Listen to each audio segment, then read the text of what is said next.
Hi there. Hi there. I can't even say the first word right. And welcome to the February Hangout on Power Play Chess. I can see some people are in the chat already. They're already here. So great to see you there. I've got my two computers as ever. So let me just move things across so I can see a little bit better. And yeah, we'll wait for a few moments before I kick off with some chess. As ever on these Hangouts, I'll be throwing a couple of puzzles your way.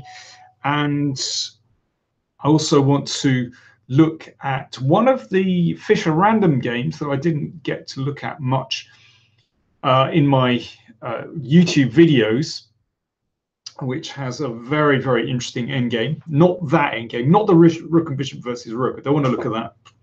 But another of the endgames. I also want to look at a classic game of Botvinnik's. There you go. I'm going to go in the very contemporary, and I'm going to send you back to the past and look at a game of Botvinnik's from the 1940s. And it's an absolute classic, but actually it was played in an opening that Carlsen played recently. I just want to show you the connection between Carlsen and, well, as I said, a classic from Mikhail Botvinnik. Some people are saying they can't hear me. Oh dear, that sounds a bit funny. Hi, Chess Base India, fantastic. That's really, really. Oh, no, I don't want to call that. My phone's going nuts. Sorry. Okay, I've got Anjanea who says, "So I'm 16 years old. My parents my parents got me into chess. My rating's 1611. Can I dream to make my career in chess? I mean, an IM or a GM. I study chess 4 to 5 hours a day." Wow.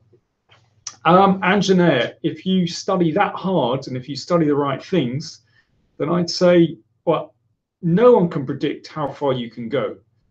But, you know, you're still young enough. So, well, all I can say is good luck. If you study hard, like anything in life, then let's see how far you can go. Leftrareros Sandino Mella, greetings from Chile. Fantastic. Okay, and I can see we've got someone from Turkey.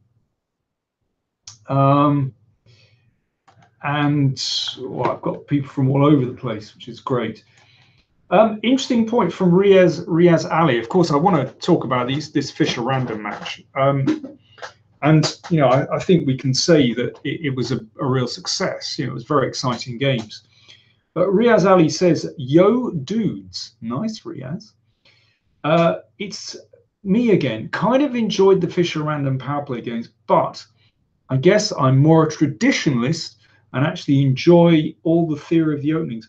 Well, that's very interesting. I mean, that for me is both a strength and a weakness of the Fisher Random, in that I find it quite refreshing that the players are thinking from move one. But I think there's a lot of beauty in the history of chess and seeing how opening variations develop.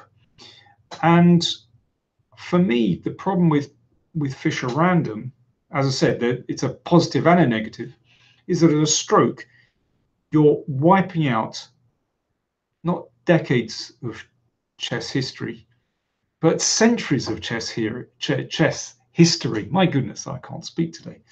And so for me, yeah, you can see I'm undecided, but I did enjoy the match very much.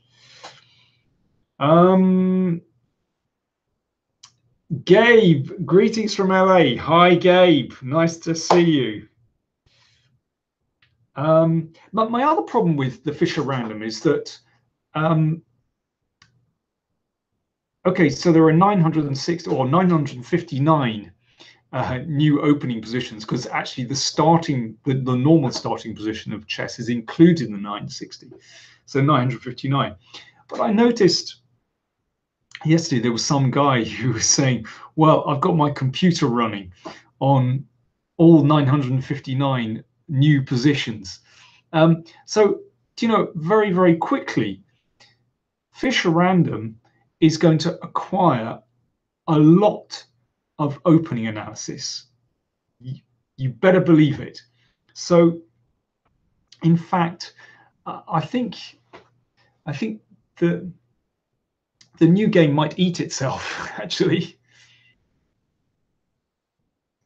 And very quickly in this computer age, actually, we'll be back to square one. And to labour an old pun. And yeah, very soon, as I said, we'll have lots of new theories. So, I think there are arguments for and against. Lawrence Barrett says, greetings from Battersea, just down the road from me. There you go. Well, it's down the road. I'm a bit further over, down the A316 if you get to Teddington, but not so far from Battersea. Devon Butler says, more opening analysis is good for the game. Maybe.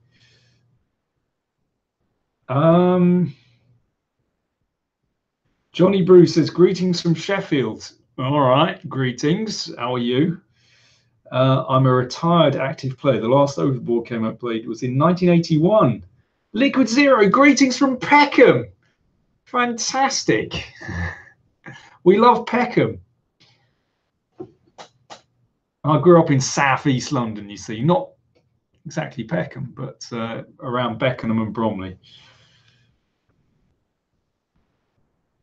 Sully said, Betsy says, the Squeeze DVD is awesome. I won a tournament recently after watching your lessons. Cool. Fantastic. Listen, we should have a look at a chess position. How about that? I think that would be good. I'm going to give you something very, very easy to start with.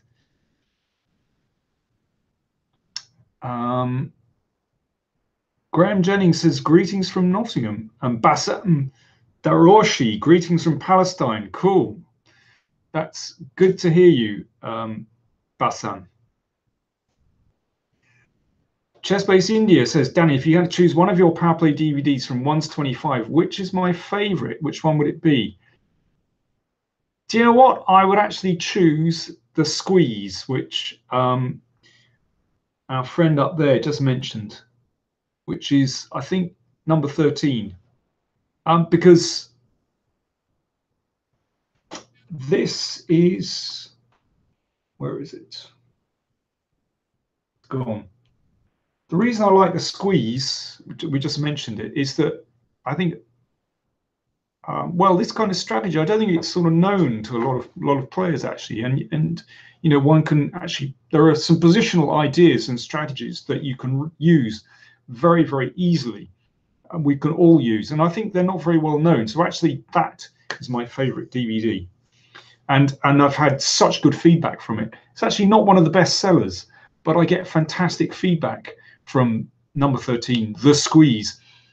I think the problem is a lot of people want to have the opening DVDs, which I can also recommend. But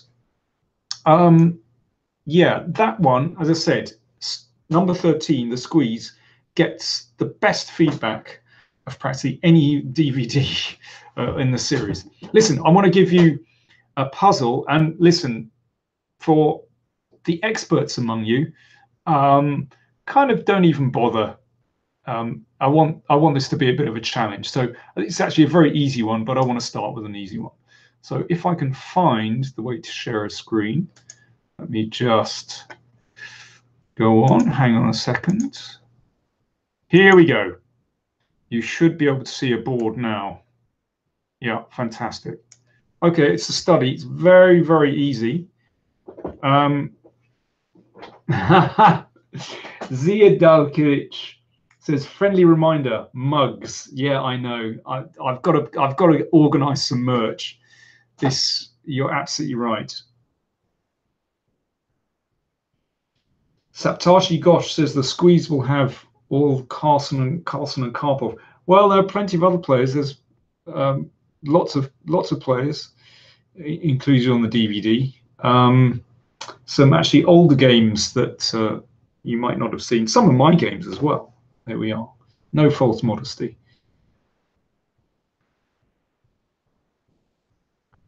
Riaz Ali says the bookshelf has stopped leaning to the right, but now it looks like it's bulging at the bottom. Yeah, I know. I'm overflowing with books. You can see on the floor.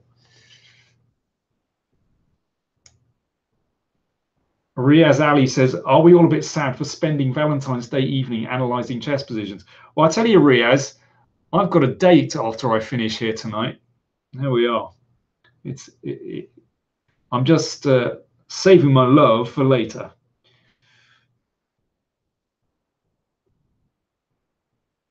Amit Bharati, greetings to you in Mumbai. I hope to get there one day. I've only changed plane there. That's not good enough.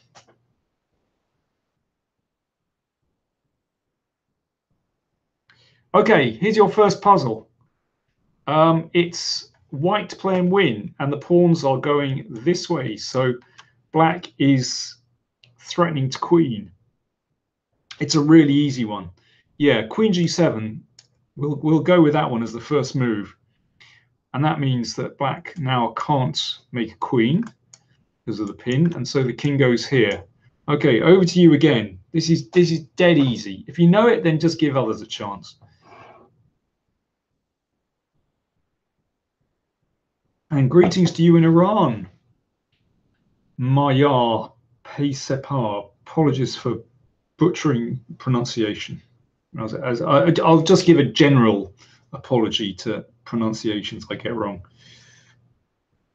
Lawrence Perez says, as long as it's not a date with Jonathan Spielman. Hey, Danny. Well, do you know what? I would love to meet Jonathan. He's a great guy. One of my oldest mates. But no, it's a date with my wife. There you are. I don't know which is more exciting, but I'm looking forward to it. ABC 1952 says zigzag. Yeah, zigzag is exactly right. Zigzag is the story here. It's not king d2, because after we get a queen, then the king can escape. But it is, yeah, check pin, staircase, exactly. We got a bit of a... Okay, here we go. Let's do the old staircase thing. So here, well, if the king just goes back in the corner, then the queen just creeps closer, like this. Here we go. And we're going to get there. And that is checkmate. That's the one. But if, let me see, if the king goes the other way, then we play queen here, check. Yeah, there we go. Here, queen here, check here. And then we play, let me see. I think that will do. Yeah, we got there. I think we got there. Yeah, so basically the king can't come out.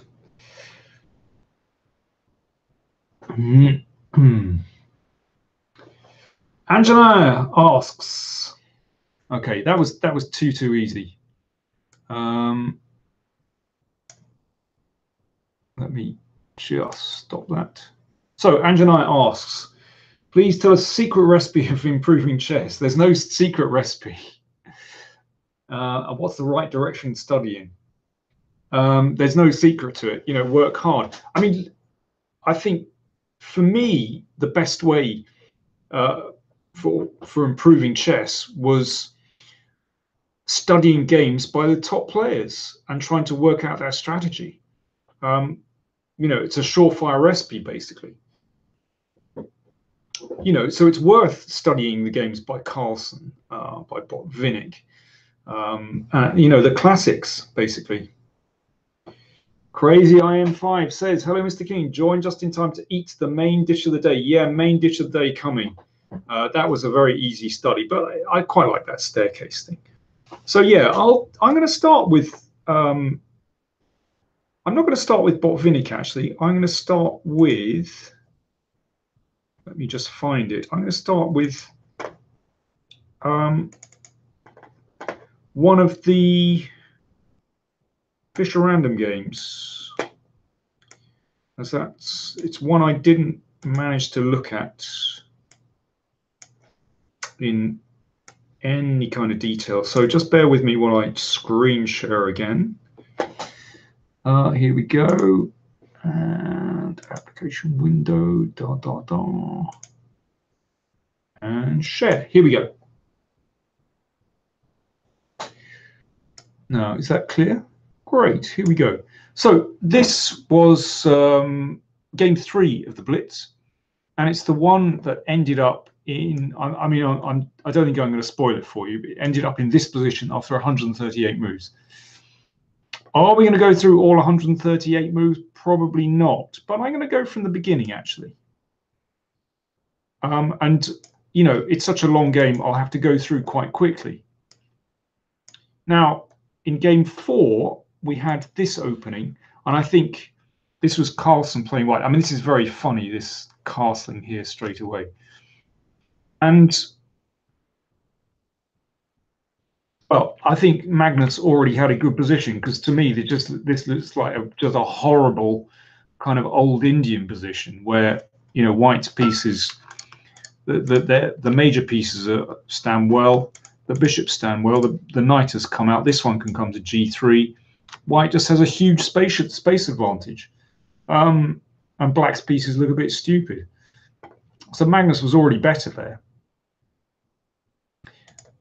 In this game, Hikaru castled on action replay. I like this. Action replay and action replay. There we go. Or black follows suit. And e4 from Nakamura. So this is some kind of weird Sicilian structure now.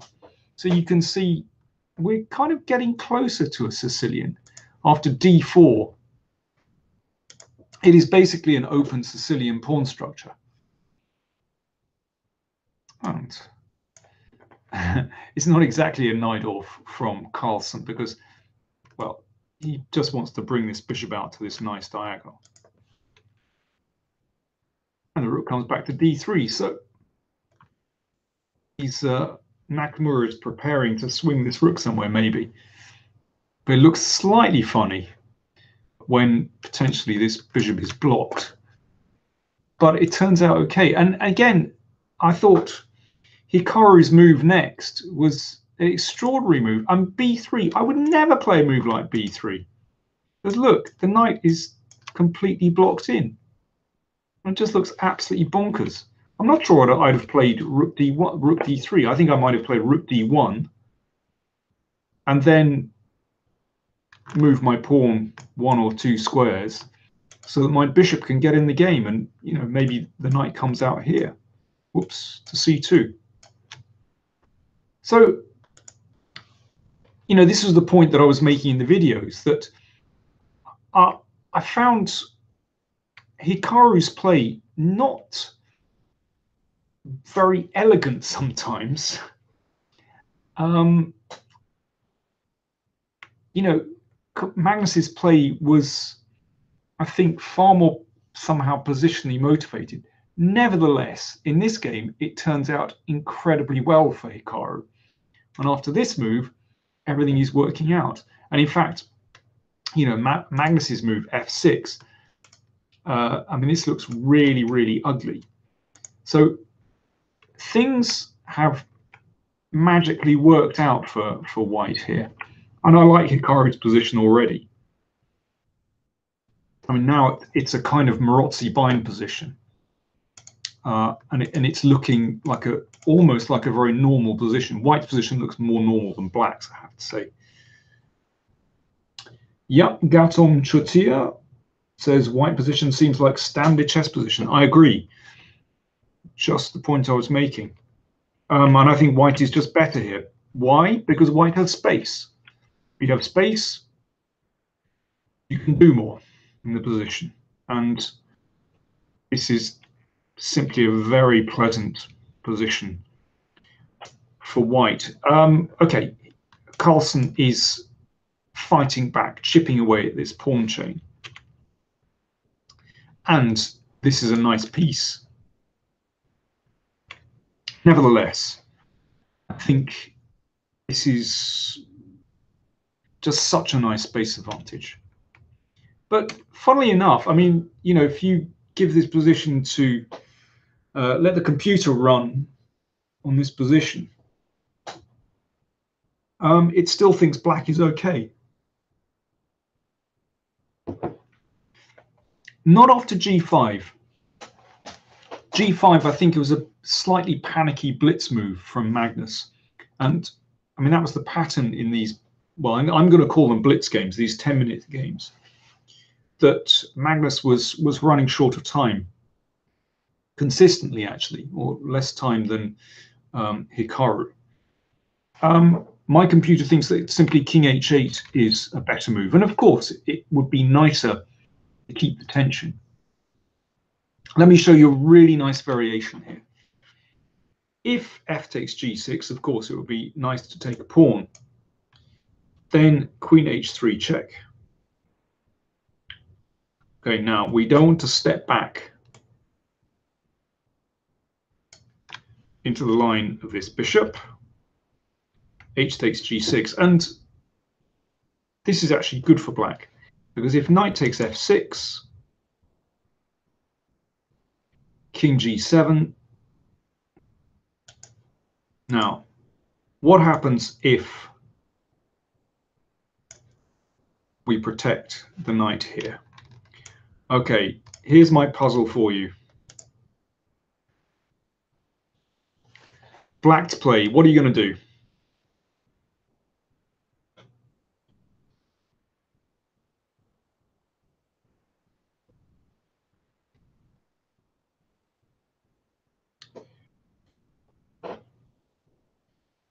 Any thoughts for black?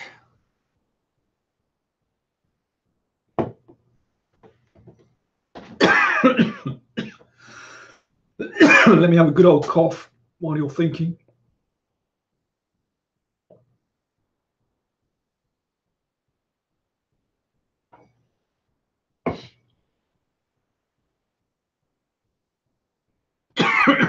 That's better.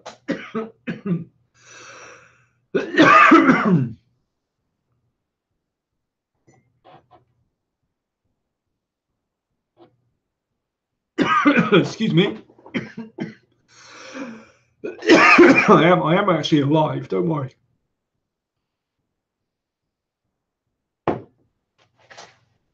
Well, these are all interesting suggestions, but it's not what I have in mind.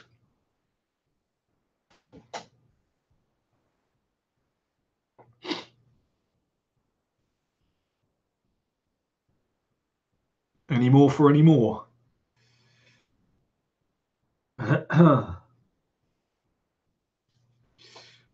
Yeah, I don't need a Lemsip, actually. I just need a night off, basically. It's as simple as that. Diraj Katula says, I have asthmatic bronchitis. No, I don't. I just overuse of my voice. I'm absolutely fine. Thank you.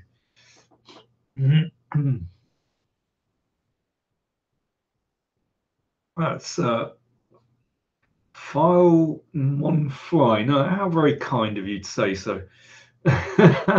Jesus. Boyan Maximovich, well done. Let's have a look. And well done to, I can't, or somebody else suggested it as well. Let me see their name.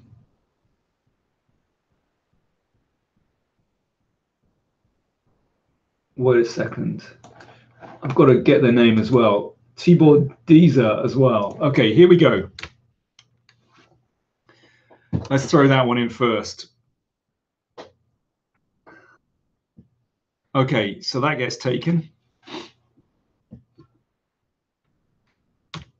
Then we take there. Then we do this. And then we give a checkmate. Simple as that.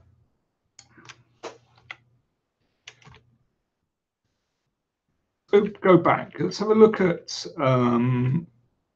Rook F6. This might be good as well. Let's have a look. Takes here.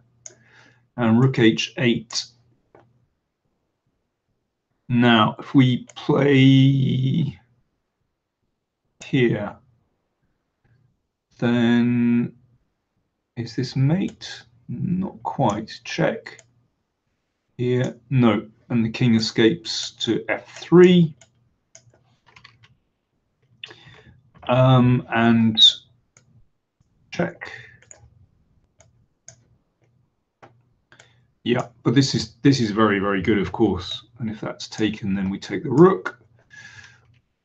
Oh, that's an equal endgame. I forgot to count the pieces. Oh, maybe instead of that, we'll play. Now we'll play bishop h3. No, still an equal endgame. So there we go. Knight f3 is the move, not rook takes f6. There we go. I got it wrong. Knight f3 is the move. Yeah, it's a really beautiful move, actually. So obviously, threatening here, threatening here, threatening rook takes knight. And if rook takes, there we go. That is the move. Very, very beautiful. So let's come back. Yeah, so anyway, king h8 was a better move. G5, after g5, then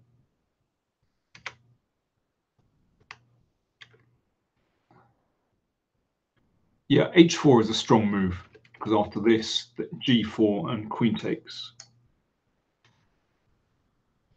It's very good.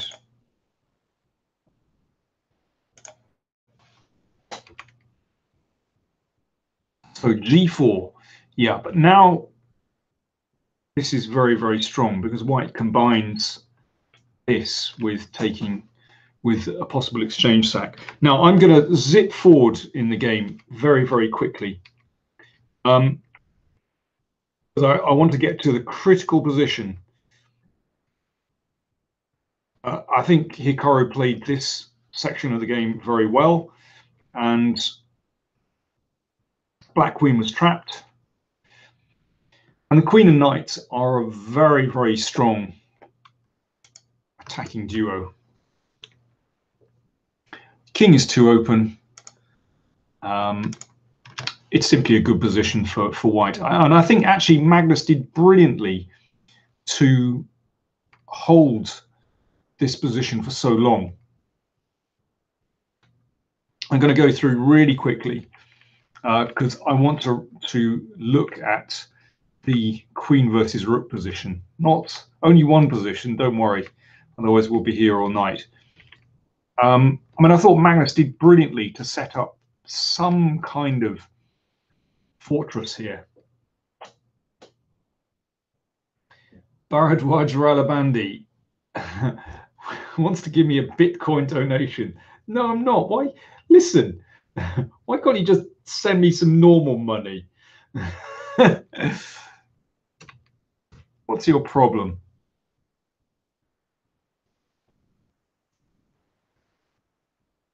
So I'm going to zip forward. But of course, round about here, the players were, particularly Magnus, were running really, really short of time. And this should be a winning position. And I'm going to get to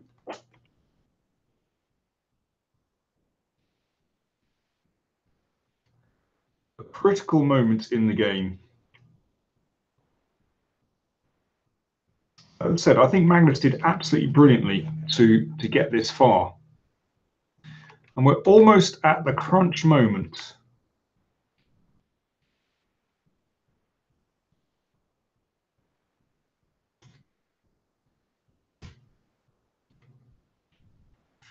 Here we go.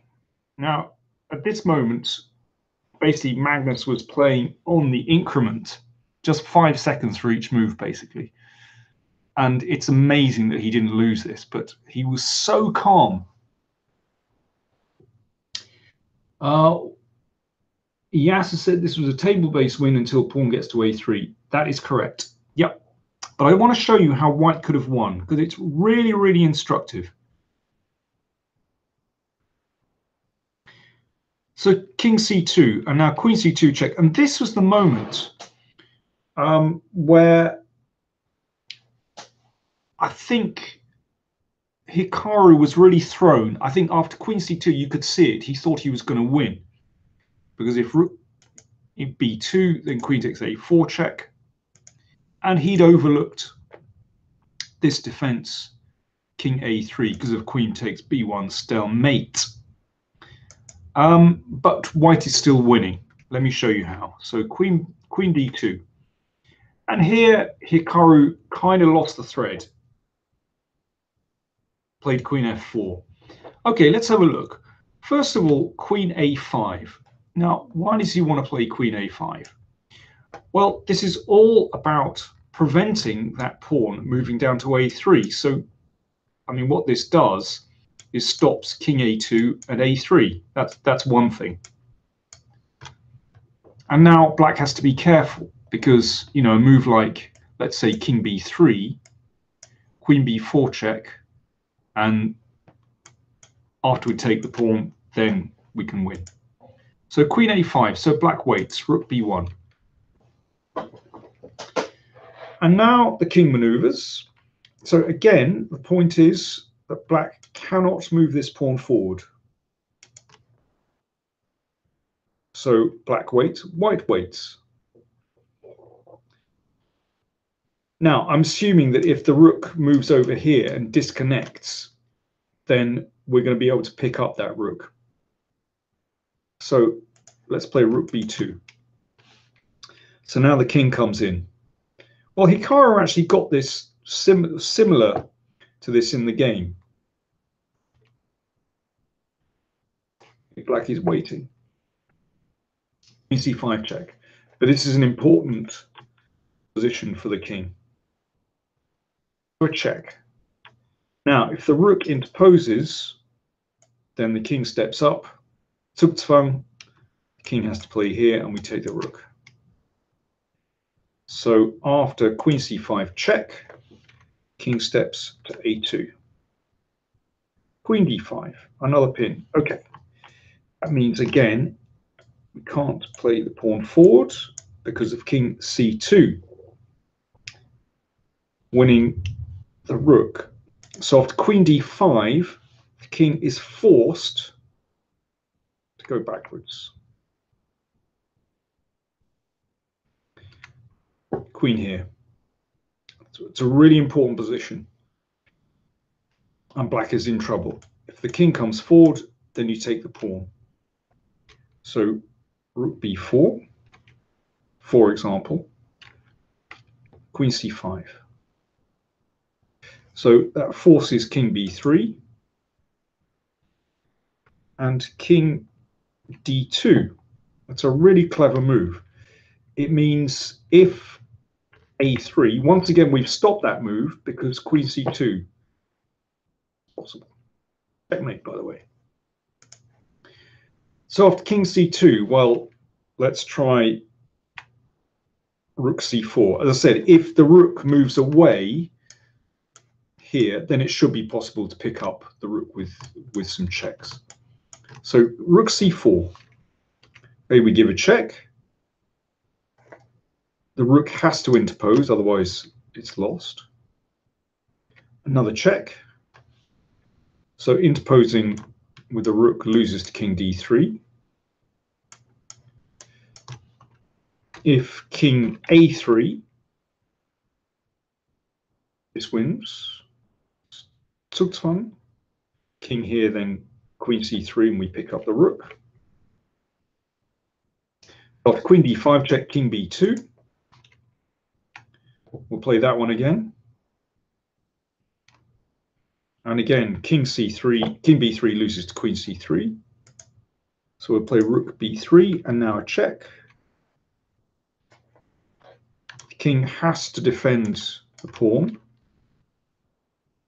King c2. You think we're going around in circles, but actually this is, yeah, it's as ABC 952 says, same zigzag again. So let's say if rook b7, we give a check and win the rook. And if rook b5,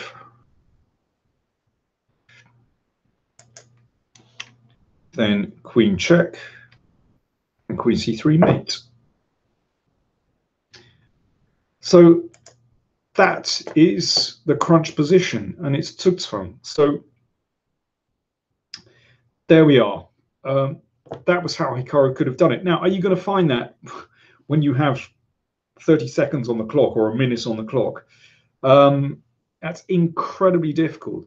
But just as difficult was defending this position, even though very difficult to win. But the fact that Magnus managed to hold this with just 5 seconds for each move was just extraordinary. But yes, this is now a table-based draw. So let me get away from that. Okay, there we go. His Majesty 984 asks, hello, I wanted to ask, what are your top recommended books on chess psychology? Well, I kind of adhere to what Bobby Fischer said about chess psychology. He said the best chess psychology is just to make the best moves. Yeah, slightly glib answer. Chess psychology. I can't give you a recommendation for that, actually. Omkar Chakradeo asks, where can we get endgame table base? I think they're, you can buy them from ChessBase, but I think they're freely available online, actually. If you just do a search, you'll find them. Bulent Kiertza says Krogis's book on chess psychology. Yeah, I've looked at that. I thought it was okay, but that's about it.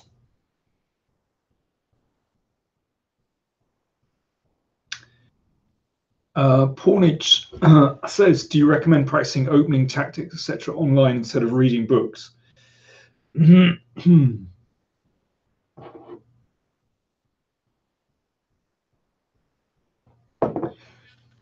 I like books. I like books and real chess sets. I think they're good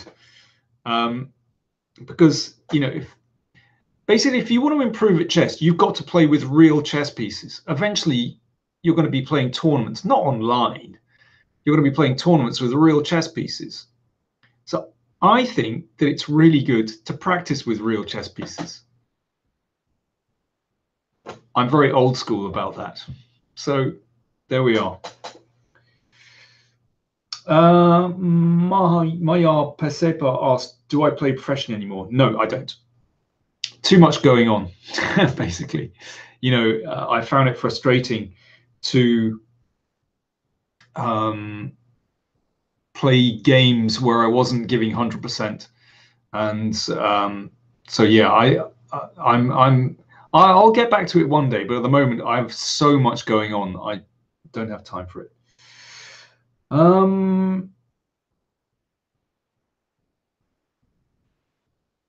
Dmitry Mikhailov asks, what's my prediction for the candidates tournament? I don't have anything very unique to say about that. It's very original. We all know that Aronian is in tremendous form. But, Kramnik, Mamedyarov, the Americans, they could all win it, basically.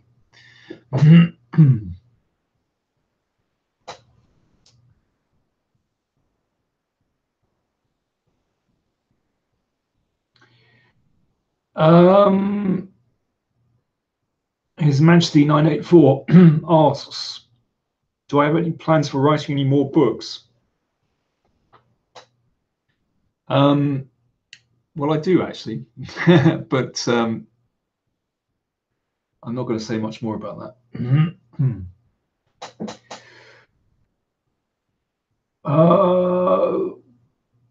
Question: what is we get this question every time? What does the poster over my right shoulder say? Is it advertising an old Soviet chess tournament? It is. I played in a tournament in Jurmala in Latvia. At that time, was in the Soviet Union in 1985, and that poster's from that tournament. And I had it was my first visit to the Soviet Union. I had an extraordinary time actually. Really enjoyed it. Yeah, I mean, coming back to the candidates, I think it would be really interesting if Levon won the tournament and qualified for a match against Magnus, because I think they would produce some fascinating chess. So he would be my preferred player, but you know, Mamedyarov would be also very interesting. Okay, listen, I promised that I was going to look at a game of Botvinnik, so I'm going to bore you all to death with a game of Botvinnik now.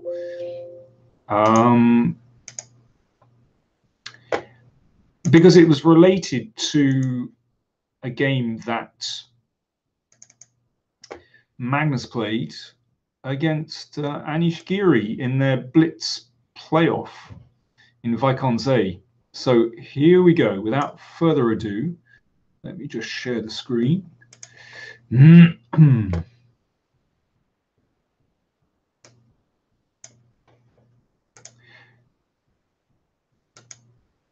know, people are asking, you know, how do you you know, how do you study chess? Well, as I said, you know, look at the classics, and this is an absolute classic. So this was a game that Mikhail Botvinnik played against Yevgeny Zagoryansky in Sverdlovsk, 1943. And if we look at the opening, you'll see that it's exactly follows the path exactly of one of the playoff games from Vaikonze between Carlsen and Giri.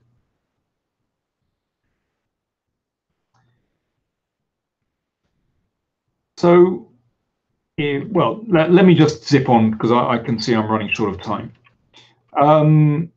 So here, Giri played Queen A5 check, and they reached this endgame where Magnus was very slightly better, and he managed to win absolutely beautifully.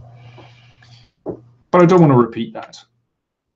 So Zagoryansky played C takes, and now Queen takes D4 threatens a mate, so therefore Bishop F6, and the Queen came back. And this was another absolutely classic isolated Queen pawn positional game.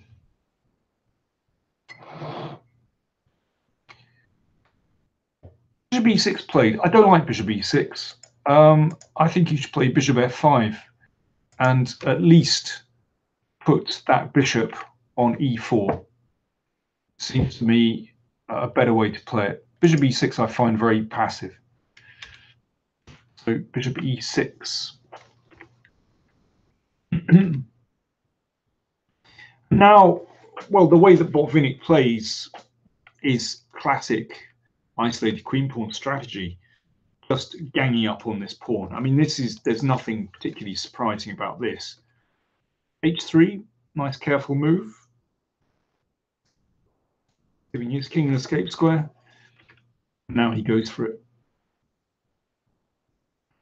So you can see we've got a pretty bad bishop here on E6 with a much better bishop on E2 and now F3. But we can't take this yet, unfortunately. Too many defenders of the position.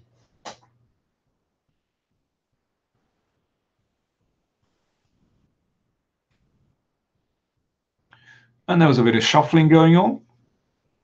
These kind of positions The shuffling is certainly allowed. And now Botvinnik goes for it. So this is very important strategic play. And indeed, you might say this is typical squeeze play here, so that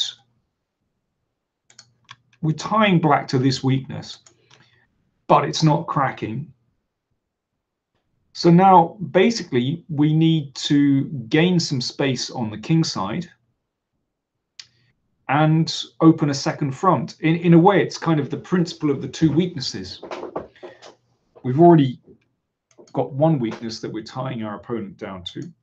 Now we need to open up the second front. I mean, I think h4 could be a good move here, actually, and then g5. But Botvinnik played g5 straight away. So his intention is just to, open up g and possibly h file as well. I'm going to zip through very quickly because I'm running really short of time.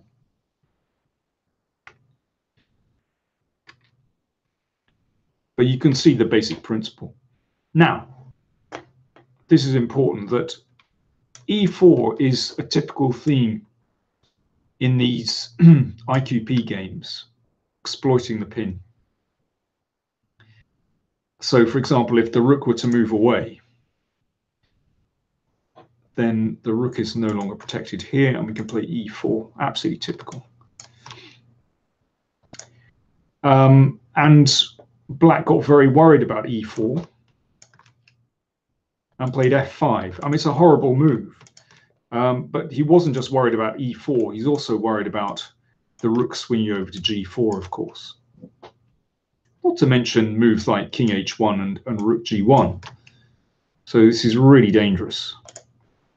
But f5 is pretty ugly, but it means that the queen can sometimes connect with the king side. This bishop is even worse, and these dark squares are weak as well. And king h1, here we go. Preparing an attack.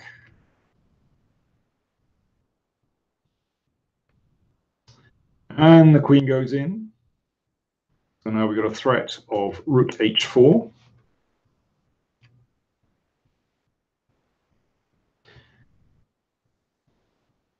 And now the king is in big, big trouble.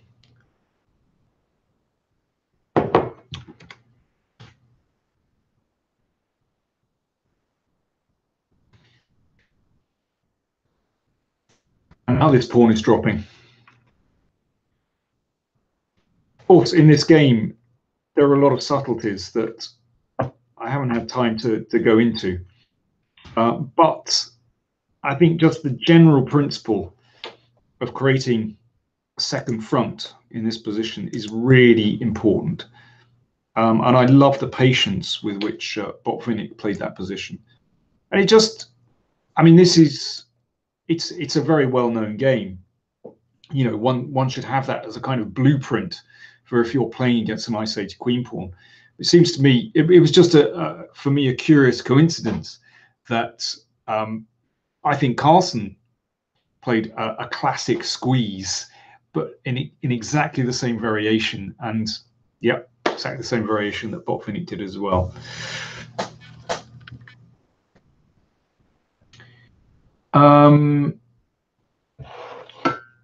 Let me see. Zia Dalkulit, apologies for my pronunciation, ask, was there a good point to let the pawn go for any suitable compensation? Do you know what? I'm going to go back to that. You make a good point. I'm actually going to go back to the position. So wait a second. I'm going to just share again. I think there was. I think if we go back to this position, so this is right at the start. Now, if I were playing black here, I would fight so that I didn't fall into that passive position. So I don't like the way black played this at all. I mean, I haven't really talked about black's play here, which was not great. And here, white is just in control now. So I think you're right. I think this was a moment when black could have just dumped that pawn. So if pawn takes pawn, then we'll play bishop d5. And if knight takes pawn, knight takes. Well, again, pawn takes, then let's just blockade with bishop d5, and we can switch over, and we're going to be the one playing against an isolated queen pawn, even though black, of course, is a pawn down, but still, it's very difficult for white to make progress. And if rook takes, again, rook takes. If queen takes, then black certainly has comp, because the rook is going to slide down to d2.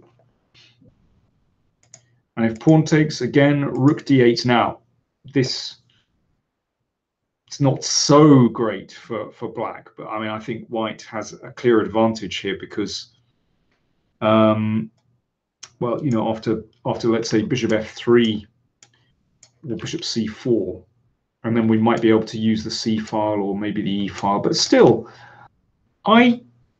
objectively, is this any worse than the game continuation? I don't think so.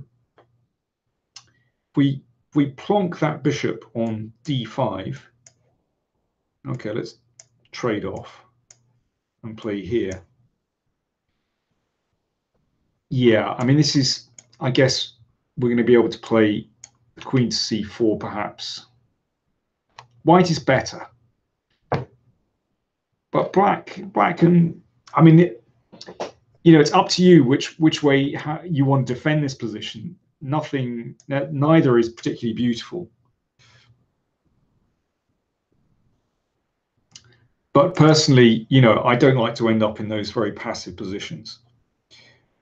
How are we doing time? Probably time for me to go and on my Valentine's date with my missus, actually. So let me just answer a couple more questions.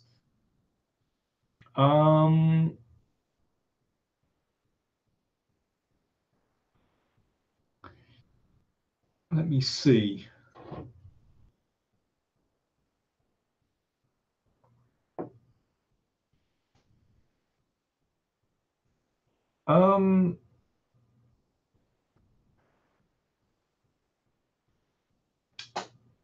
What interface am I using right now? I'm just going through Google Hangouts.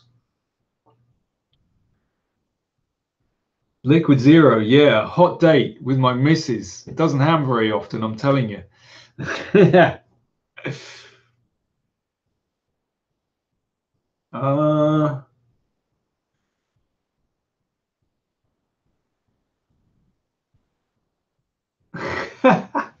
Zia says people are way too single out here, Daniel. Don't be cruel.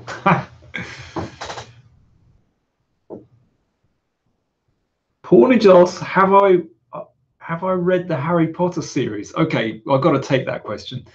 I read the books to my kids. I didn't really enjoy them, I have to say. Not my cup of tea.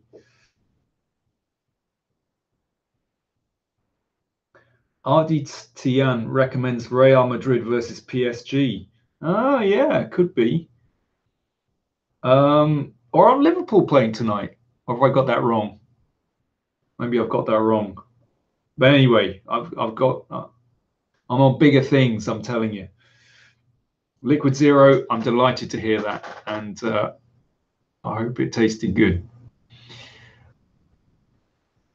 Okay, folks, I'm going to leave it there. Thanks very much for watching. There'll be more stuff coming your way through. And of course, remember, if you want these to keep going, then do consider making a contribution via PayPal and also signing up for Patreon as well. And you get extra videos and all kinds of stuff. So Patreon, Power Play Chess. And candidates coming up next month, and I'll be producing some videos or other in between. All right, thanks, folks. See you later.